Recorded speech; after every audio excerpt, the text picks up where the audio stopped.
नमस्कार विद्यार्थी मित्रांनो, समाजशास्त्र विषयाच्या पहिल्या क्लासमध्ये आज आपण भेटत आहोत. कोरोना आणि कोविड-19च्या ह्या परिस्थितीमुळे आपल्याला ऑनलाईन पद्धतीनं भेटावं लागत आहे. आम्ही प्रयत्न केला की तुम्हाला आता समोरासमोर येऊन शिकवायचं, परंतु अजूनही कोरोना कोविडची परिस्थिती पूर्णपणे निकालात निघाली नसल्यामुळे आपल्याला आज ऑनलाईन पद्धतीनं भेटावं लागत आहे. असो, तुमचं मी या पहिल्या क्लासमध्ये स्वागत करते. विद्यार्थी मित्रांनो, समाजशास्त्र हा विषय काही जणांना पूर्वी असेल, काही जणांना नसेल, परंतु ज्यांना त्याची तोंड ओळख आहे आणि ज्यांना नाही, अशांसाठी पुन्हा एकदा आपण ह्या विषयाची रिव्हिजन 11वी-12वी आणि BA फर्स्ट इयरच्या विषयाच्या अनुषंगानं करणार आहोत. ह्याला ब्रिज कोर्स असं म्हटलं जातं. हा जो अभ्यासक्रम आहे हा ब्रिज कोर्स म्हणून ओळखला जात असतो. जोडणी अभ्यासक्रम किंवा ज्याला आपण असं म्हणू की हा दुवा आहे. बघा, तुम्ही 11वी आणि 12वी मध्ये जो काय समाजशास्त्र विषय शिकला असाल, त्या विषयाचं स्वरूप आणि ह्या विषयाचं स्वरूप ह्याची पण आपल्याला चर्चा करायची आहे. त्याच्यामध्ये निश्चितच फरक आहे. तो फरक सुद्धा मी तुम्हाला आज समजावून सांगणार आहे. 11वी आणि 12वीचं जे तुमचा अभ्यासक्रम होता आणि जी परीक्षा पद्धती होती, त्याच्यापेक्षा अगदी वेगळं असं स्वरूप तुमचं आहे आणि म्हणूनच हा जो ब्रिज कोर्स आहे, ह्या ब्रिज कोर्सची ह्या ठिकाणी तयारी केलेली आहे. तर विद्यार्थी मित्रांनो, तुमचा 11वी-12वीचा जो अभ्यासक्रम आहे त्याच्यामध्ये भारतीय सामाजिक संरचना आहे. भारतीय सामाजिक संरचना म्हणजे समाजाची रचना कशी झालेली आहे. पहा, समाजाची संरचना किंवा रचना, रचना हा शब्द तुम्हाला ओळखीचा आहे. मग संरचना म्हणजे काय? तर रचना म्हणजे कुठल्याही वस्तूची किंवा कुठल्याही घटकाची व्यवस्थित मांडणी असं असतं. ही मांडणी म्हणजे नेमकं काय? समजा एखादी रूम आहे, अडगळीची खोली आपण ज्याला म्हणतो स्टोअर रूम. त्या ठिकाणी अस्ताव्यस्त असा पसारा पडलेला असतो, परंतु आपण जर एखाद्या क्लासरूम मध्ये गेलो तर त्या ठिकाणी त्याला आपण क्लासरूम म्हणतो. का? कारण त्या क्लासरूम मधील डेस्क बेंच व्यवस्थित लावलेले असतात. त्या ठिकाणचे सर्व काही तुमचा जो बोर्ड आहे, तो बोर्ड, डस्टर, डायस सगळं काही आपापल्या ठिकाणी नीट लावलेलं असतं आणि ही जी व्यवस्थित मांडणी असते त्याला आपण असं म्हणू शकतो की ही वर्गखोली आहे. ही व्यवस्थित रचलेली आहे, त्याची व्यवस्थित मांडणी केलेली आहे. तशीच भारतीय समाजाची संरचना आपल्याला शिकायची आहे. बघा, भारतीय समाजाच्या अभ्यासाच्या सोयीसाठी समाजशास्त्रामध्ये ही संरचना कशी तयार करण्यात आलेली आहे त्याचा आपल्याला विचार करायचा आहे. तुम्ही 11वी-12वी मध्ये ते अभ्यासलेलं आहे, फक्त थोडंसं आठवण करून देते. तर विद्यार्थी मित्रांनो, ही जी भारतीय समाजाची संरचना आहे, अभ्यासाच्या सोयीसाठी त्याचे 3 विभाग करण्यात आलेले आहेत. हे 3 विभाग कोणते? तर 3 विभागामध्ये आपल्याला ग्रामीण विभाग, नागरी विभाग आणि आदिवासी विभाग अशी त्याची रचना केलेली आहे. तर ग्रामीण विभागामध्ये शेती ह्या व्यवसायाचं अधिक प्राबल्य असतं. आदिवासी लोक हे जंगलामध्ये आणि अतिशय दुर्गम अशा ठिकाणी राहतात. तर शहरी विभाग किंवा नागरी विभाग ज्याला म्हटलं जातं त्या ठिकाणी नगरामध्ये लोक राहत असतात. आता आपल्याला ही संरचना समजून घ्यायची आहे अभ्यासाच्या सोयीसाठी. तर नगर, ग्रामीण, गाव आणि त्याला खेड असं सुद्धा म्हटलं जातं आणि आदिवासी गाव. ह्याच्यामध्ये फरक काय आहे? हा व्यवसायाचा, त्यांच्या राहणीमानाचा, त्यांच्या शिक्षणाचा, एकूणच बोलीभाषेचा असा सर्व फरक आपल्याला त्यामध्ये दिसत असतो. त्यानुसार त्याची रचना आणि त्या लोकांचं राहणीमान आपल्याला वेगळं वेगळं असलेलं दिसते. अगदी आदिवासी व्यक्ती आपण पाहिला तर आपण म्हणतो की नाही, हा व्यक्ती आदिवासी एरियातला आहे किंवा गावातील एखादा व्यक्ती, एखादी स्त्री जर त्या ठिकाणी आली तर तिची वेशभूषा आणि तिचं राहणीमान यावरून ती असं ओळखलं जातं की ही स्त्री खेड्यातली आहे. तर एकूणच आणि त्यांची जी व्यवसायाची पद्धत असते, त्यांची इकॉनॉमी असते, ह्या सर्वच गोष्टींचा त्या रचनेमध्ये विचार केला जातो. त्यानंतर दुसरा घटक आहे सामाजिक संस्था. सामाजिक संस्थांमध्ये कुटुंब, विवाह, धर्मसंस्था आणि राज्यसंस्था याचा तुम्ही 12वी मध्ये अभ्यास केला असेल कदाचित. कुटुंबाला आपण ओळखतो, कुटुंब संस्थेला ओळखतो. आपण प्रत्येक जण कुटुंबाचा अविभाज्य घटक आहे आणि कुटुंब हे आपला सुद्धा अविभाज्य घटक आहे. कुटुंबाशिवाय व्यक्तीची कल्पनाच केली जात नाही, कारण व्यक्तीचं जे मूल आहे म्हणजे माणसाचं जे मूल आहे ते 2 वर्ष त्याला 2 वर्ष नव्हे तर साधारणपणे 5 ते 10 वर्ष त्याला संगोपनाची गरज असते. आणि हे संगोपन जर त्याला मिळालं नाही तर तो जगू शकत नाही आणि म्हणून कुटुंबाची अपरिहार्यता ही प्रत्येकाच्या जीवनामध्ये आपल्याला माहिती आहे. तर ह्या कुटुंब संस्थेचा आपण अभ्यास केला आहे.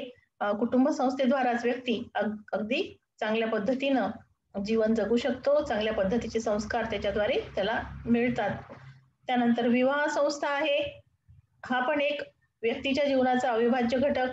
समाजाचं सातत्य राहावं म्हणून ही संस्था निर्माण करण्यात आली आणि जसजसा समाज प्रगत होत गेला तसतसं विवाहाचं स्वरूप सुद्धा प्रगत होत गेलं आणि व्यक्तीच्या जीवन जगण्यासाठी ज्या काही व्यवस्थित गोष्टी आवश्यक असतात त्यानुसार ही विवाह पद्धती घडत गेलेली आहे. त्यानंतर धर्मसंस्था आहे. पहा, निसर्ग आणि व्यक्ती, समाज ह्यांचा अगदी अनन्यसाधारण असा संबंध आहे आणि व्यक्तीच्या जीवनात अनेक नॅचरल आणि सामाजिक अशा अनेक कॅलॅमिटी ज्याला आपण संकट म्हणू अशा प्रकारचे येत असतात. तर धर्मसंस्थेचा अभ्यास या ठिकाणी करायचा आहे, कारण त्याचा व्यक्तीच्या जीवनावर, समाज जीवनावर अतिशय फार मोठ्या प्रमाणात पगडा आहे. पगडा असल्यापेक्षा धर्म हा व्यक्तीला एक प्रकारे आधारही देत असतो. तो कोणत्या प्रकारे हे सुद्धा आपल्याला पुढे शिकायचं आहे. त्यानंतर सामाजिक समूह, त्याचे प्रकार, प्राथमिक समूह आणि दुय्यम समूह हे शिकायचे आहेत. त्यानंतर समाजशास्त्र आणि समाज. आता बघा, समाजशास्त्र हा विषय म्हणून आपल्याला ह्या ठिकाणी अभ्यासायचा आहे. समाजशास्त्र आणि समाज असा हा विषय मी का बरं मांडला असेल असा तुम्हाला साहजिकच प्रश्न पडला असेल, परंतु विद्यार्थी मित्रांनो, समाजशास्त्र हा विषय म्हणून शिकताना हे शास्त्र म्हणून केव्हा उदयाला आलं, शास्त्र कशाला म्हणतात, त्याचा काय फायदा आहे ना. आता तुम्ही BA फर्स्ट इयरला ऍडमिशन घेतली, तुम्ही विषय हा घेतला आहे, तर तुम्ही ह्या विषयाला ऍडमिशन का घेतली? कारण कदाचित अनेक असतील. कुणाला 12वीला हा विषय असेल, काही मुलांना हा विषय आवडत असेल, काही मुलांना पुढे काय म्हणतात त्याला कॉम्पिटिटिव्ह एक्झाम मध्ये करिअर करायचं असेल आणि त्यासाठी समाजशास्त्र घ्यायचं असेल, अशा अनेक गोष्टी ह्याच्यामध्ये अंतर्भूत असतील आणि म्हणून हा विषय घेतला. परंतु ह्याचा वास्तविक उपयोग काय? तर समाजशास्त्र हा विषय जो आहे हा साधारणपणे उच्च शिक्षणामध्ये म्हणजे 11वी-12वी पासून हा शिकवला जातो. तत्पूर्वी समाजशास्त्राचा आणि समाजाचा काही संबंध आपल्याशी नव्हता का, असा प्रश्न पडणे तुम्हाला साहजिक आहे. परंतु हा प्रश्न दुय्यम आहे, कारण आपण तर समाजाचा अविभाज्य घटक आहोत. त्याच्यामुळे आपण समाजाचे भाग नव्हतो असं नाही. आपल्याला सगळ्या गोष्टी माहिती आहे. फक्त समाजशास्त्रामध्ये काय केलेलं आहे की आपण ज्या समाजाचे घटक आहोत, ज्या पद्धतीने आपण राहतो, त्या विशिष्ट पद्धतींची विशिष्ट अशी मांडणी समाजशास्त्रामध्ये केलेली आहे. आणि मग आपण जेव्हा जेव्हा जसं जसं आपण त्याचा अभ्यास करत जाऊ तेव्हा आपल्याला वाटेल की अरे नाही, आपल्याला तर या सर्व गोष्टी माहित होत्या, ह्याच्यामध्ये वेगळं असं काहीच नाही. आपण जे काय दररोजचं सामाजिक दैनंदिन जीवन जे जगत असतो त्याची मांडणी समाजशास्त्रामध्ये समाजशास्त्रज्ञांनी केलेली आहे. दुसरं असं आणखी त्याच्यामध्ये काही नाही. यानंतर पुढचा भाग आपल्याला लक्षात घ्यायचा आहे. समाजशास्त्राचे आणखी वेगवेगळे विषय आपल्याला बघायचे आहेत, जे तुम्हाला फर्स्ट इयर मध्ये अभ्यासायचे आहे, सेकंड इयर मध्ये अभ्यासायचे आहेत. बघा, तर समाजशास्त्रामध्ये जो भाग येतो तो सामाजिक समस्या आहे. या सामाजिक समस्यांशी तुम्ही आतापर्यंत परिचित आहात. बऱ्यापैकी अनुभव तुम्हाला आलेले आहेत. फार मोठे आमचे एवढे अनुभव नसतील आलेले, परंतु समाजामध्ये कोणत्या प्रकारच्या समस्या येऊ शकतात हे तुम्हाला माहीत आहे आणि येतात. त्याच्यामध्ये स्त्रियांच्या समस्या आहेत, पुरुषांच्या समस्या आहेत, गरिबीची समस्या आहे, लोकसंख्या वाढीची समस्या आहे, त्यानंतर अ, कन्या भ्रूण हत्या आहे, भ्रष्टाचार आहे. ह्या आणि अशा अनेक प्रकारच्या समस्यांची चर्चा आपण ह्या ठिकाणी करू शकतो. ह्या समस्या आहेत आणि ह्याचा मानवी जीवनावर फार मोठा परिणाम होतो. आपण विद्यार्थी मित्रांनो, आपण बऱ्याच मोठ्या प्रमाणात प्रगत होत चाललेलो आहोत आणि जसजसं आपण प्रगती करतो आहोत, टेक्नॉलॉजी आपल्या घरामध्ये प्रवेश केलेला आहे, तंत्रज्ञान टेक्नॉलॉजी म्हणजे. तर ह्या टेक्नॉलॉजीच्या द्वारे जेव्हा आपण अशा पद्धतीनं त्याचा वापर करतो, तशी तशी समस्याही वाढत चाललेल्या आहेत आणि याचा आपल्या जीवनावर वाईट परिणाम होऊ नये म्हणून खऱ्या अर्थानं समाजशास्त्राची उपयोगिता ह्या ठिकाणी येणार आहे आणि त्या पद्धतीनं आपल्याला ते शिकायचं आहे. त्यानंतर समाजशास्त्र आणि संस्कृती ह्याचं काय आहे किंवा समाजशास्त्र आणि मानवी समाज, मानव ह्यांचा काय संबंध आहे हे आपल्याला शिकायचं आहे. संस्कृती हा शब्द तुम्ही खूपदा ऐकला आहे, वापरलेला आहे आणि ही संस्कृती आपल्या जीवनाचं अविभाज्य अंग आहे नव्हे, संस्कृतीनेच माणसावर फार मोठा परिणाम करून ठेवलेला आहे. तर ही संस्कृती म्हणजे काय असतं तर आपण जे सकाळी उठल्यापासून संध्याकाळी झोपेपर्यंत ज्या काही गोष्टी करतो त्या आपण विशिष्ट पद्धतीनं करत असतो. तर ही जी विशिष्ट पद्धत व्यक्तीच्या जीवनाला लावलेलं विशिष्ट वर्तन किंवा व्यक्तीच्या वर्तनाला लागलेलं विशिष्ट वळण म्हणजे संस्कृती असं आपण म्हणू शकतो. त्यानंतर राष्ट्र आहे, राष्ट्रीय एकात्मता आहे, हा पण समाजशास्त्राच्या अभ्यासाचा भाग आहे. आपण राष्ट्राचे भाग आहोत. आपण केवळ कुटुंबाचा घटक नाही आहोत. मी कुटुंबाचा तर घटक तर आहेच, पण त्याचबरोबर मी ह्या माझ्या भारत राष्ट्राचा पण एक नागरिक आहे आणि ह्या ज्या काही गोष्टी निर्माण केलेल्या आहेत त्या सुखसोयींच्या द्वारे मी माझं एक चांगलं आयुष्य जगतो आहे आणि म्हणून माझं राष्ट्र, माझ्या राष्ट्राच्या संबंधीच्या अनेक बाबी, अनेक घटक ह्या मला माहीत असणं आवश्यक आहे. त्यातलाच एक घटक म्हणजे राष्ट्रीय एकात्मता, जो व्यक्ती आणि समाज जीवनावर फार मोठ्या प्रमाणावर परिणाम करत असतो, तो आपल्याला शिकायचा आहे. त्यानंतर समाज माध्यमे आणि प्रसार माध्यमे हा एक घटक नव्यानं आपल्याला शिकायचा आहे आणि त्याचा आपल्या जीवनावर परिणाम झालेला आहे. बघा, समाज माध्यमे आणि प्रसार माध्यमे ही नेमकी काय आहेत पहा. तर प्रसार माध्यमे तुम्हाला माहिती आहेत. अगदी वर्तमानपत्रापासून टेलिव्हिजन असेल किंवा आता इंटरनेट पर्यंत ही प्रसार माध्यम आहेत. एका ठिकाणाहून दुसऱ्या ठिकाणी आपल्या बातम्या किंवा घडलेल्या घटना देण्याची ही माध्यम, त्याला प्रसार किंवा प्रसरण असं म्हटलं जातं आणि याची माध्यम पूर्वी रेडिओद्वारे बातम्या सांगितल्या जायच्या, वर्तमानपत्राद्वारे बातम्या सांगितल्या जायच्या. आता टेलिव्हिजन आलं, त्याच्यानंतर नेट आलं, इंटरनेटद्वारे अनेक गोष्टी तुमच्या बोटाच्या फिंगर टिप्सवर आलेल्या आहेत. असं म्हटलं जातं की सगळं जग आपल्या बोटाच्या टोकावर येऊन ठेपलेलं आहे. ह्याचा अर्थ काय की आपला मोबाईल आणि लॅपटॉप असेल किंवा टीव्ही असेल किंवा तुमचा कम्प्युटर असेल, तर फक्त बोटाच्या टिपेवर आपण टोकांनी आपण काही बटन दाबली की आपल्याला सगळ्या गोष्टी जगातल्या माहीत होतात आणि म्हणून ही सगळी प्रसार माध्यमं आज आपल्या जवळ आहेत. समाज माध्यमं आहेत. आता समाज माध्यमांचं काही तुम्हाला नवीन ओळख करून द्यायची गरज पडत नाही मला वाटतं. फेसबुक आहे, इंस्टाग्राम आहे, व्हॉट्सअप आहे, ह्या सगळ्याशी तुम्ही भलीभाती परिचित आहात आणि युट्यूब आहे दुसरं म्हणजे आणि ते सगळे आपले सगळे सोयरे होऊन बसलेले आहेत. त्याच्यामुळे ह्याच्याबद्दल जास्त माहिती मी तुम्हाला सांगणार नाही, परंतु ह्याचा सुपरिणाम, फायदे आणि तोटे हे मात्र आपण समजून घ्यायला पाहिजे आणि म्हणूनच समाजशास्त्र ह्या विषयामध्ये याचा समावेश केलेला आहे. तर आणि सामाजिक परिवर्तन काय होत असतं, तर ह्या सगळ्या गोष्टींमुळे परिवर्तन होत आहे. पूर्वीचा जो समाज होता, जो पूर्वीचा म्हणजे इसवी सन पूर्वीचा किंवा मानव ज्या वेळेस निर्माण झाला, मानवाची निर्मिती झाली किंवा मानवाचा उदय झाला आणि त्यानं एक समूह करून जीवन जगायला सुरुवात केली, तेव्हापासून तर आतापर्यंत जो मानव आहे किंवा मानवी समाज आहे त्याच्यामध्ये निश्चितच खूप मोठे बदल झालेले आपल्याला दिसतात. आणि हे जे बदल आहेत हे बदल अभ्यासणं हा पण एक समाजशास्त्राचा भाग आहे, की तो बदल कसा होत गेला आणि का होत गेला आणि ह्या बदलांना आपण कसं सामोरं जायचं, ह्या सगळ्या गोष्टी आपण समजून घ्यायला पाहिजे. त्यानंतर आधुनिकीकरण आणि वैश्वीकरण हा एक भाग आहे. कारण त्याच्यामुळेच फार मोठ्या प्रमाणावर परिवर्तन होत आहेत. एक अकोला शहरातला म्हणा किंवा एका छोट्या खेड्यातला पण व्यक्ती जर त्या ठिकाणी इंटरनेट असेल तर तो अ, त्याच्या नातेवाईकांशी जगाच्या दुसऱ्या टोकावर असेल तर तो बोलू शकतो. अशा प्रकारे आपण ग्लोबल झालेलो आहोत. आज ग्लोबल सिटिझनची एक संकल्पना येते.